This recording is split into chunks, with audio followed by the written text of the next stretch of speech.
Hiya, Sarah. Right, let's begin with telling us who you are. I'm Sarah Elderkin. I work for Manchester City Council and I am a Principal Policy Officer with a lead for culture. Thank you. Right, I'm hoping to get back to how comfortable we were with each other 5 minutes ago. Right. Go on, tell us where you began. I'm going to ask you 4 questions. Well, I was going to ask you. Go on. See where our memories differed. Yeah. And I was thinking back to the first bit of contact I had from you was an email sent to our generic culture inbox, which I hardly ever look in, to be honest. Usually rely on somebody else spotting anything that we need to respond to quickly. And your email was asking for us to lend you some marquees for a project that you wanted to do in Moss Side, I think you said, and that you wanted to, you'd published a book and you wanted to engage with local young people to inspire them to read and write and to respond to your book, some kind of chain project. But do you remember that? What you had in your mind that you wanted to do in the first instance? No, it evolved a lot. I don't remember what I remember. I wanted marquees. I don't remember what I wanted to do. But of course, we don't have marquees. If we hire them in, we have to hire them in for things. So it could have been a simple, like, sorry, we don't really do that, goodbye kind of email. But there was something that really, really intrigued me with what you'd said. And this is why I was asking you to remind me earlier about the name of that play. About how you want to stab a white woman. I was hoping to avoid white blonde woman in the Royal Court Bar. Yeah. And I just thought it just sounded brilliant. Yeah. So I Googled you and I saw that you had your plays put on and just thought, she sounds amazing. Oh, thank you. I'll be honest, I'll tell you where it came from, right? You've just reminded me. In 2005, I had a play on at the Royal Court called What's in the Cap, right? And when I was sat in the bar, I couldn't afford a dinner. I felt excluded, and I was looking over at a table full of posh white people, right? You know, with all their wine and all their gorgeous dinner. And I never forget, what's his name? I've already forgotten. Walked past, what a famous actor. And I sat there and I was feeling proper hostile. Do you know what I mean? And I thought, wouldn't it? And also, it's my play's on. Nobody gives a fuck about me. Do you know what I mean? Like, and this whole world's going on that I'm still excluded from, even though I've done everything I've been told. If I do this, I'll feel part of everything. Mm-hmm. And then I had this mental idea. There was this blonde woman, right, that was seen to be the attention of everything. And I had this mad idea that if I walked over to their table now and took her hostage, right, what the fuck would they do? Do you know? Yeah. So I proposed an idea to the Royal Court called Why I Want to Stab a Blonde White Woman in the Royal Court Bar, right? And the idea was that if I told my life story, which has got a lot of like abuse and kind of like rum things in, if 2 different actresses read it, right, that they would get different levels of empathy from the audience. If a white actress and a black actress, the audience would not be able to help themselves, but to, inside themselves privately, they would give different empathy to the 2 readers. And that's where I started. And then when I was writing my Arts Council proposal, I thought, oh God, it also shows the 2 sides of me, because my mum's white and my dad's black. And then, and then I felt I couldn't say that because the world sees me as black in that kind of like fuzzy racial thing that they do, you know, lump them all together, you know. And that's when I started to think about the Reno and the one place where it was fantastic to be the colour that I am. So I was so intrigued by that title, and when we first met, I asked you about it because it's certainly headline grabbing. And I just thought I'd be really interested to talk to you. And I think I think you'd already moved on from the idea of doing something in Moss Side at that point and the marquees and things like that. And I can't quite remember, you might do, whether at that point I think you did start talking about the Reno and about the idea that you wanted to do something which explored your mixed race heritage, your past, your discovering your own identity and owning that identity. And the Reno had come up as what sounds like a focus would be able to tell that story and find out not just what your story was in relation to the Reno, but I love the idea that through talking to other people in the area or people that you'd known that have since moved away, it's about understanding the Reno in their lives too, as a metaphor really for discovering your own identity and growing up as well. So I was absolutely hooked from your emails, but also from when we first met, and you explained to me the sort of ideas that you had, what you wanted to achieve. But you had a key role in it, just apart from being just interested. Hold on. I can patch it together. Right, go on. You've also had a really, really key role that it wouldn't have happened if you hadn't been involved. Go on, tell us about that. I'm not sure. I think you're probably already on the way to get them sorted. I mean, I helped with some of those initial inquiries to find out whether the land, the former site where the Reno had stood, was in council ownership and what was going to happen. And then we had a meeting where, thankfully, we had Anthony, didn't we, from the University of Salford, from Adam, and we had. Oh, it was Anthony who was from the council in the meeting as well. And we were able to really explore what might happen, be reassuring, I think, as well, to say, especially because the archaeology team involved, this is the kind of stuff that they do all the time, and from a health and safety perspective, that it would all be sound. So, I think maybe played a small part in helping to enable you to get the permission to use the site, but I think you were already on the way to doing that. I think you're playing your part down a lot, because this is quite a labyrinth in here.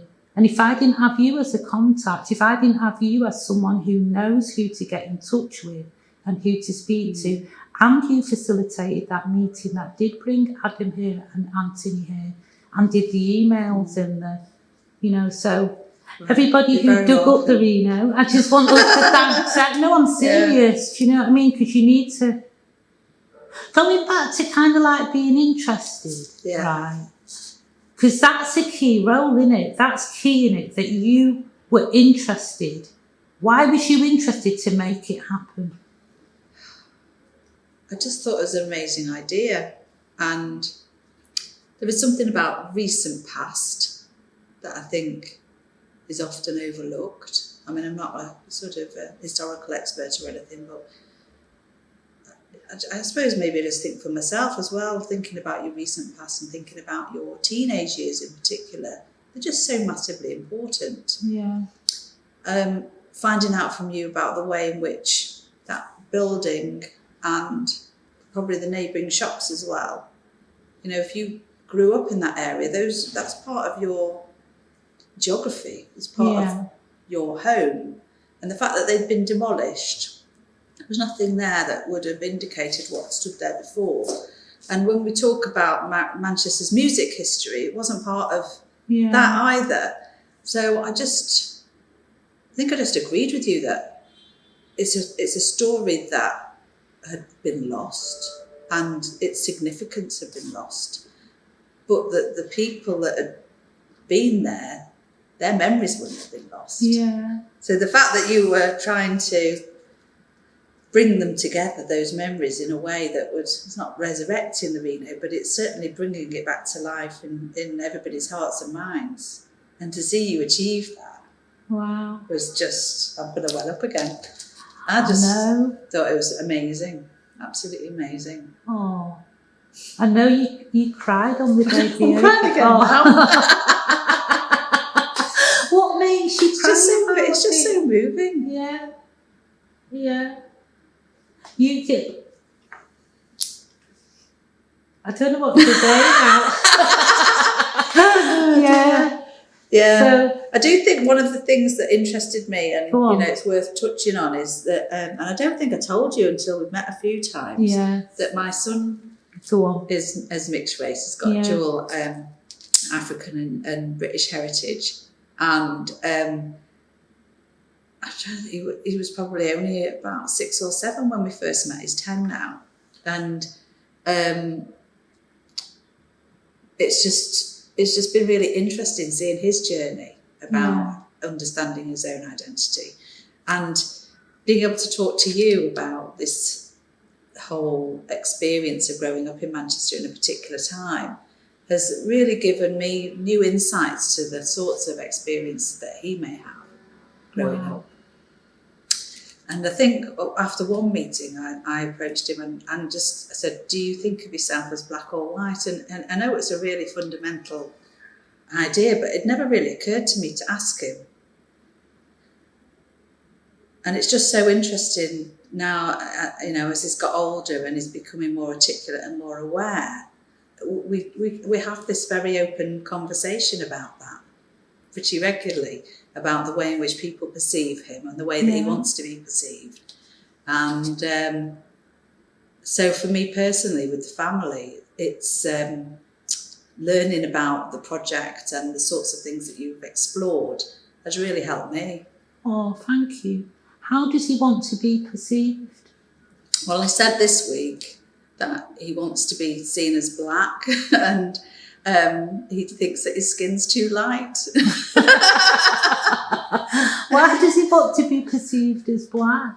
Well, black's quite cool, though. Yeah, no, it's cool. Yeah.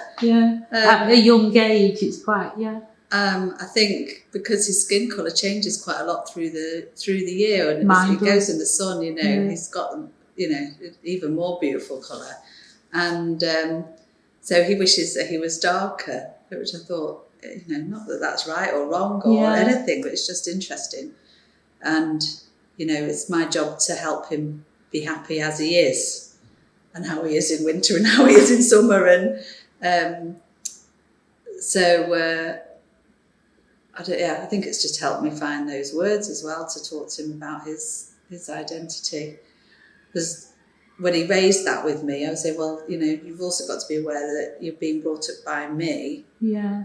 And you're really very much embedded within a white family. Yes. So actually your experience is largely as a white person. But the way in which people perceive you, or the way you want to be perceived, might be different.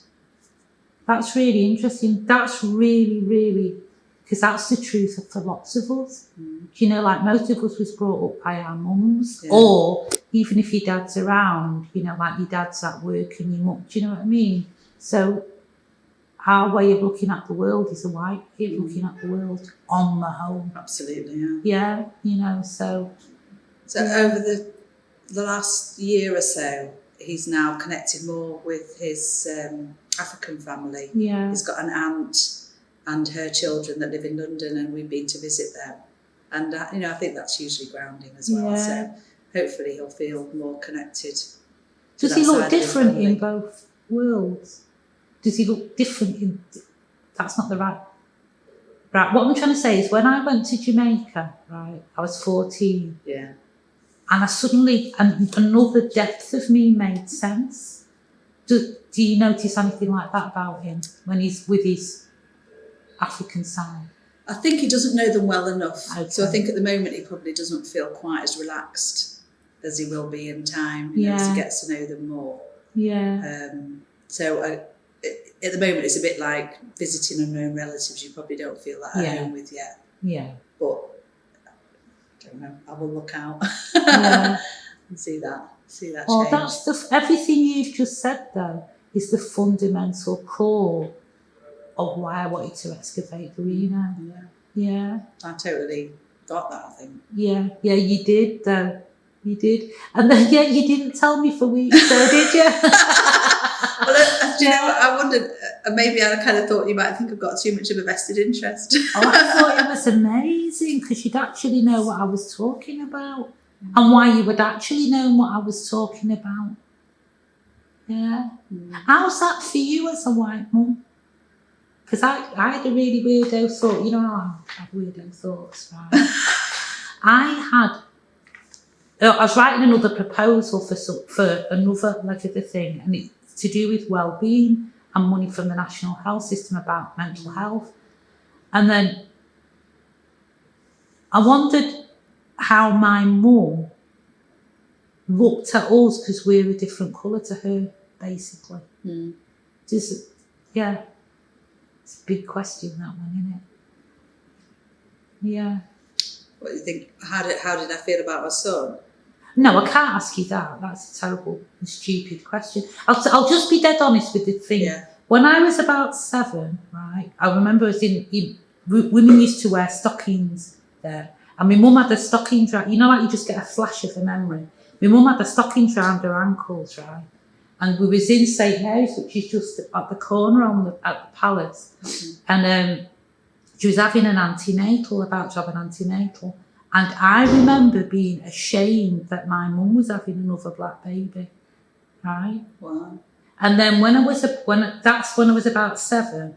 And when I was about 50 odd, right, my mum was had Alzheimer's, and she was in an old folks home, and my sister was feeding her, the sister that she'd been giving birth to at that time. And I had exactly the same feeling then.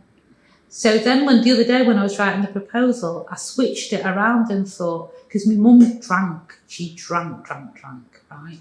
And I think it was because she was ostracised in that time, you know, in the 50s when, you know, like, and different things that happened.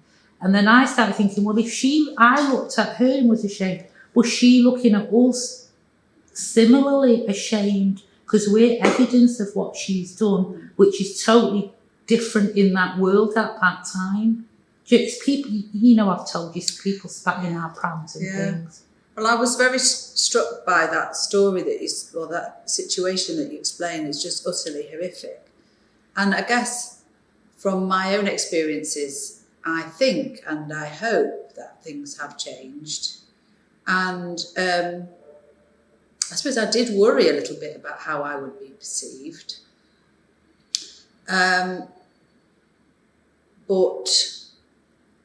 I don't know, it just doesn't feel that unusual. These days. And I wish I knew the stats, but I think we talked about it at one point, that, you know, amongst, you know, young people in Manchester being of mixed race is almost more common than any other ethnic mix. I wish I knew the statistics. It may not be, but it certainly feels like we're in a very different world, a very different place. And my lad's school is very mixed, and it's not, and maybe that's also part, it's not been being brought up in a white monocultural world. Yeah. He's being brought up actually in a very diverse world where he's got friends with parents from different countries, and that's the norm. So it does feel like a different place. Yeah. Yeah, it must do. And maybe I don't notice it. No, well, that's fantastic. Might be judging me, I don't know. No, but that's absolutely fantastic, though, if that's true, because I really noticed being judged, you know, when I was... But he might feel differently, yeah. And I won't necessarily notice that, perhaps. Yeah. I think, I don't know. What have you learned doing it? There's something about backing great ideas.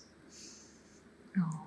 And being proactive when you know that somebody's doing something really interesting, like you with this Reno project, and you kind of go, it really is worthwhile and helpful to be supportive and back it. I know that sounds really obvious, but maybe it doesn't always happen.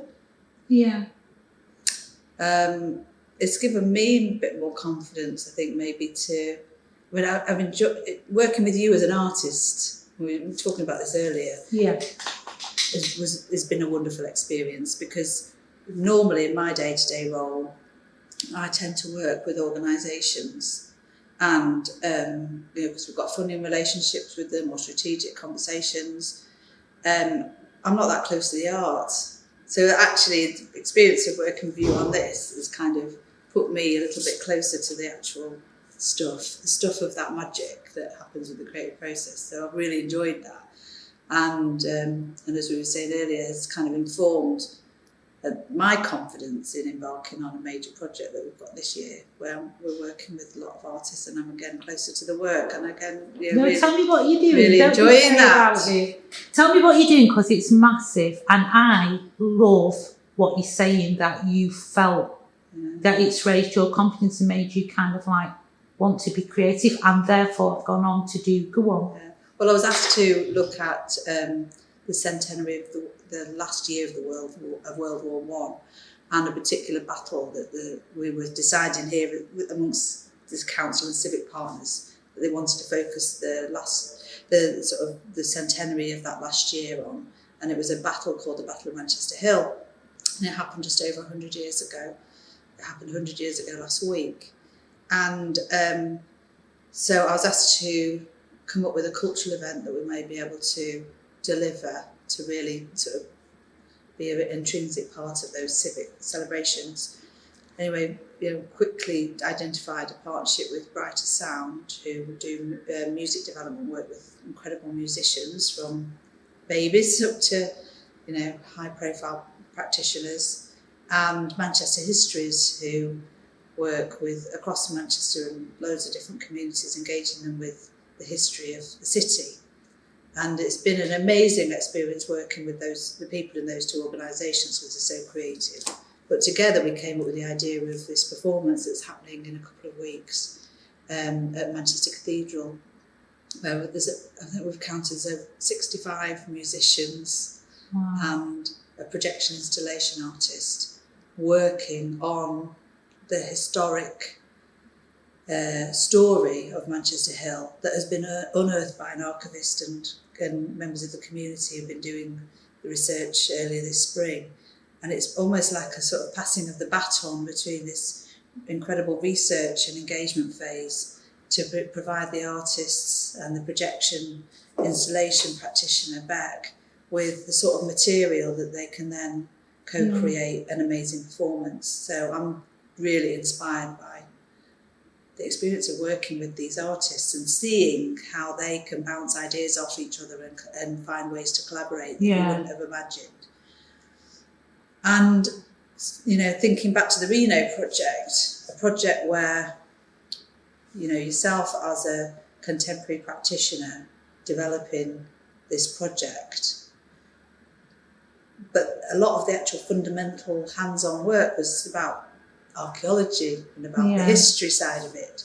So I think that really informed the way I wanted to try and bring together for this Manchester Hill event, those two sides, understanding the historic context and actually how moving it can be for people to be part of discovering the past and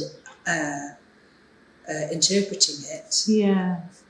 And then also I think the surprising the angles that they will come out with that you wouldn't have necessarily found, and that I presume you had that with the Reno. Absolutely. Is that you've come to it with your viewpoint, but other people's experiences will have been different, and that just takes off in all kinds of directions that you didn't imagine. So it's been amazing so far, to see this process, and I hope that these artists manage to pull off sort of event that it sounds like they're going to manage to do. Vanity will make them do it, don't worry.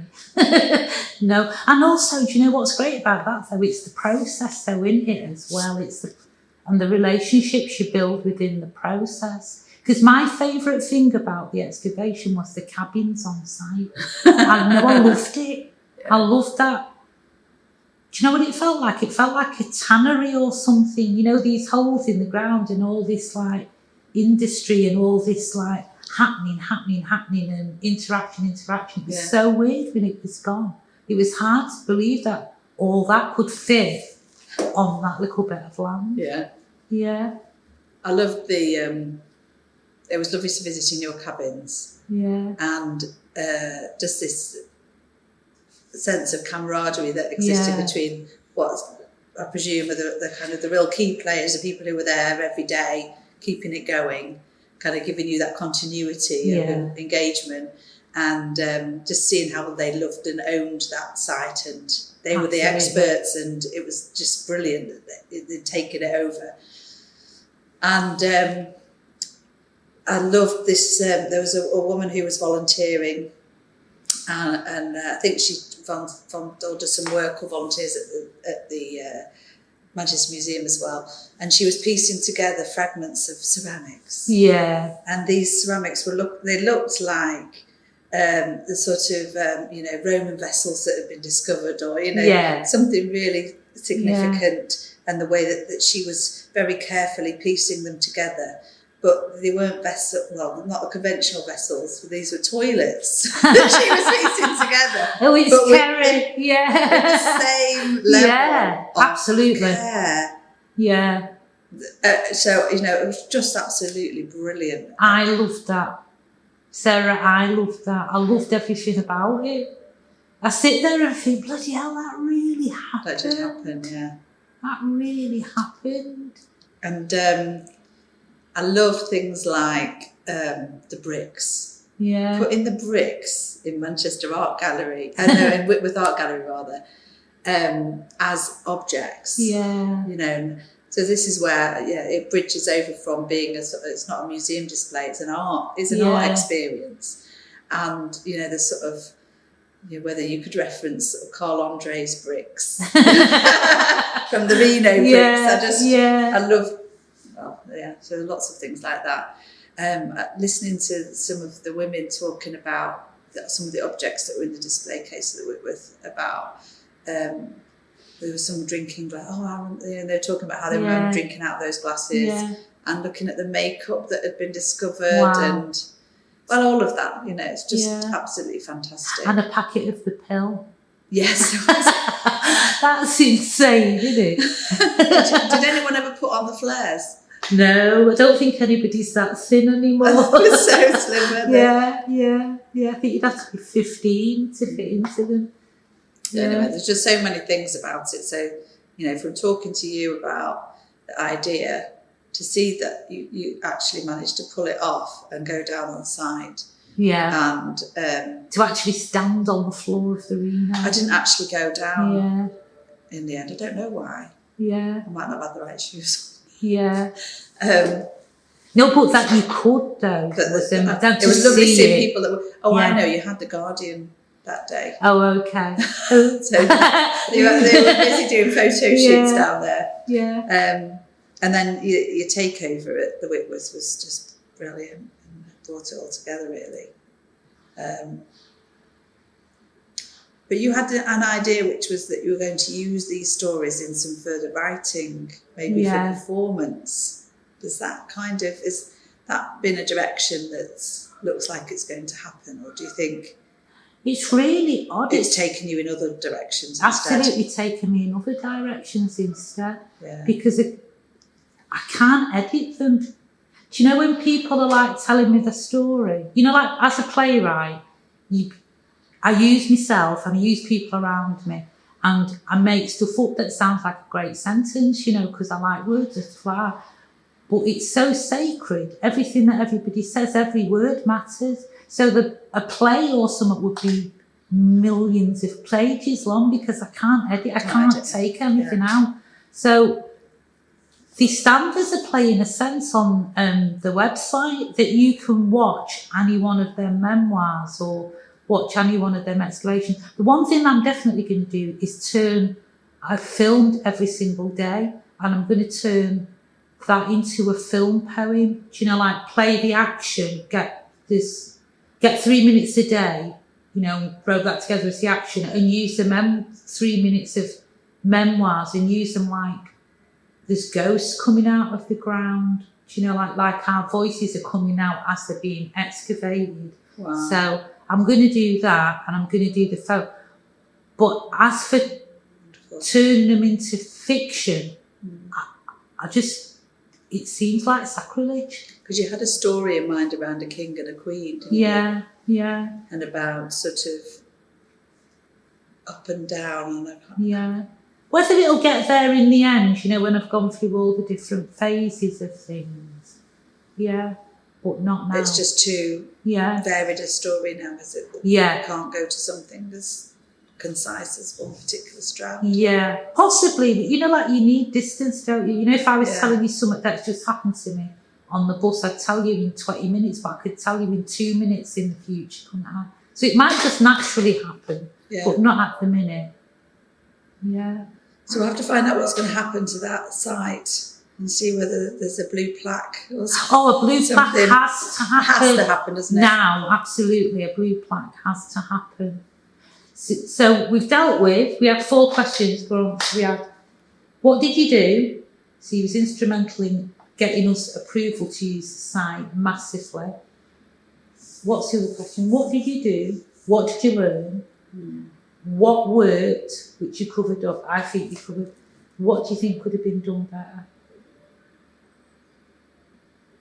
That's the 4th question. It was very dark at the Whitworth, so Was it? some of the objects could have been lit. Yeah. So I thought that was a bit sad. It was quite hard to see some things. Just where it was positioned and that glazed sort of walkway bit at the back wasn't quite light enough because it was an evening event. Yeah. And probably when they were being set up, it would have looked brilliant. Yes, right. And, yes, that was an oversight. I wish it could have been there for longer. Yeah, yeah. But it sounds like you've got other things to do with the Whitworth in the future, so that would be great.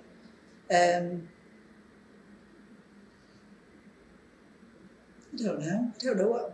What did you have anything that you wish you'd done better? Or mine was exactly the opposite. Mine was it was too goddamn light, so the videos didn't show up sharp. True. Yeah, where they and the photographs didn't show up sharp, and that was like a bunch of idiots. I wanted the videos wired into the ceiling so you wouldn't see the thing online, and about 10 of us didn't think that if we do that we can't turn the lights off. Like to get till we went to turn the lights off, and then it was too late. But I totally agree with you.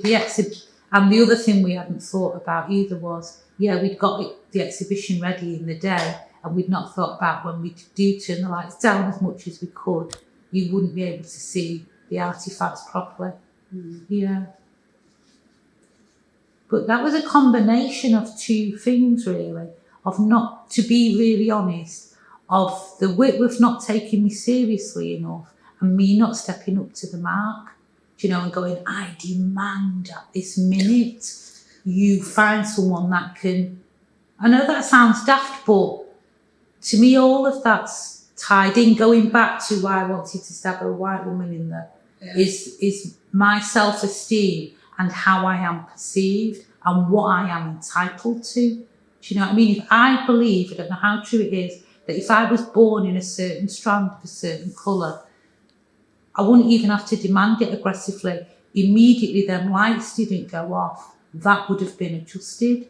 Do you know what I mean? And my struggle with my art and the becoming together is when do I get to the point when I feel comfortable enough to think, do you know what I'm doing is actually serious, has got a point, and you need to help me. You need to facilitate this, and I need to know how to ask you to facilitate it without chip on my shoulder. 1950s born, half caste. Yeah. That was really interesting. But in terms of the actual dig and all of that, you just couldn't have planned it better from what I could tell. Oh. I mean, it's to see everybody engaged. Weren't they? Do grafting. Yeah. Finding out that they've excavated half of next door while they were at it. No, it's true, they did. But that's where we found all the good stuff. All the ditch stuff was like when they'd been running down the entry. Right, yeah, like the lump of drawer and the ditched purses and all that was in that little walkway between the 2 buildings. To become a little lost space. Yeah, yeah. Oh, that's interesting. Yeah. So have people carried on chatting to you about it? And I've gone a bit dark. I've gone on the dark and the missing because I've been really working on the next phase, which means I just get totally committed to that. Yeah. But But no, people still talk about the marquee celebration and I know it's playing in our souls. It just pops into me sometimes, like, wow, that really happened. Yeah. I was impressed with how you managed to be in the moment enough whilst you were in charge of it all. What do you mean? Well, the fact that you were able to go dancing and be involved and to take part in the celebration. Oh, in the Whitworth and that? The Whitworth, but I presume also in the marquee as well. Yeah. And I don't think I could have done that. That was my friends. Did they make sure that you enjoyed it? Yeah. In the celebration tent at the night, my good friend that I first ever went down Reno with, Susie, it was like she was waiting, right? And about 1 o'clock in the morning when because I naturally hadn't just let go. I hadn't gone, oh, it's all right. I was manic. And, and also I was tired and lots of people wanted to say hello to me. And I was thinking, don't fucking say it. Do you know what I mean? And she just produced a bottle of champagne out of her bag and a spliff and went, right, have them two, right, and let go. Yeah. And I drank half the glass of champagne, had a couple of drags on the spliff. Girlfriend by Prince was playing, and that was it. And I just let go. And then she did a similar thing in the Whitworth. Did she? Yeah, where she kind of because I can get like my own asses and and it's kind of like, right, you've done enough now, just let go. Do you know what I mean? So yeah. It's not, I wasn't at the marquee event, but certainly the Whitworth. Yeah. That you were in the moment, actually, which is I think probably quite hard to do. And I think also because the lights had gone wrong, so I couldn't. In order to save myself from being upset about the lights had gone wrong, I just had to let go. Yeah. Yeah. And there was just so many people there, Sarah. It was just like gobsmacking. In the Whitworth, it was just like, I didn't have to be on display or care. Yeah. It was all kind of moving in its own way. Yeah, it was a pleasure to see all of that in action. Yeah. With the exhibition stuff though, you learn, don't you? And I'm sure next time you'll have thought of stuff before, when it's easier to get everything sorted out. And, mind you, none of this is your world. What do you mean? Well, I think of you as being a wordsmith. That's your craft. The fact that you've done probably one of the most ambitious live art projects that we've ever had in Manchester, quite possibly. Oh, that's funny. Do you know what I mean? I mean, that's something else, isn't it? But I've been thinking about that a lot lately. What you've just said is that without ever having been a playwright, I couldn't have achieved that because the plays taught me about redrafting and planning and seeing the bigger picture. Right. So all that training and learning of ways, like I do those mind maps and that, are ways to see my playing on one page, taught me how to see the bigger project on one page. So I couldn't have just walked into that. I had to, and learning how to unpack something in rehearsal, so I could have the big plan, but then I had to unpack the small moments. And I learned that being in a rehearsal room for 3 weeks and things like that.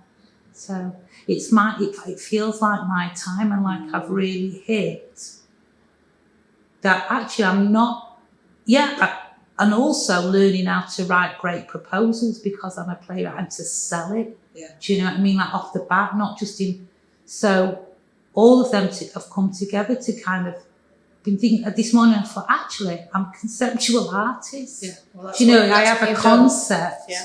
Yeah, and then I make that book. I couldn't have done that without learning the skills and also making the friendships I made in playwriting, because then when I go to the Arts Council, I go, well, I got a grand off the Royal XJ because they're my friends, because they put a play on, and all that you've got a kind of credential of you as a practitioner with your own art form. Yeah. But, it's not that usual that people are able to translate that into a whole other type of experience. It's fantastic. You know, it's fun. It's like I know who I am. You know, like you said, like looking for my identity. Yeah.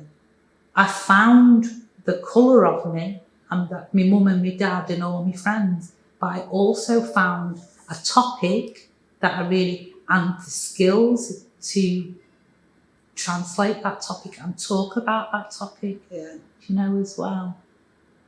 And to do all the media. Yeah. Yeah. That's all impressive. Yeah. Yeah, well, I'm just amazed by you. Oh, thank I think you're you. brilliant. Oh, it's been a long time now. You know, like to get here. Yeah. Yeah. Oh, but like I was saying before, it's the process. You know, it's the process. That's what's been so impressive. Yeah. Oh. We're all learning off each other though, aren't we? Do you know what else I like though? Making the relationships. I like sitting here with this strange energy between me and you. I like that. Yeah. Do you know what I mean? That connection, you know, as well. Yeah, me too. Yeah. The reality of that. That's what's precious. Yeah. Are we done? I think so. Thank you, love.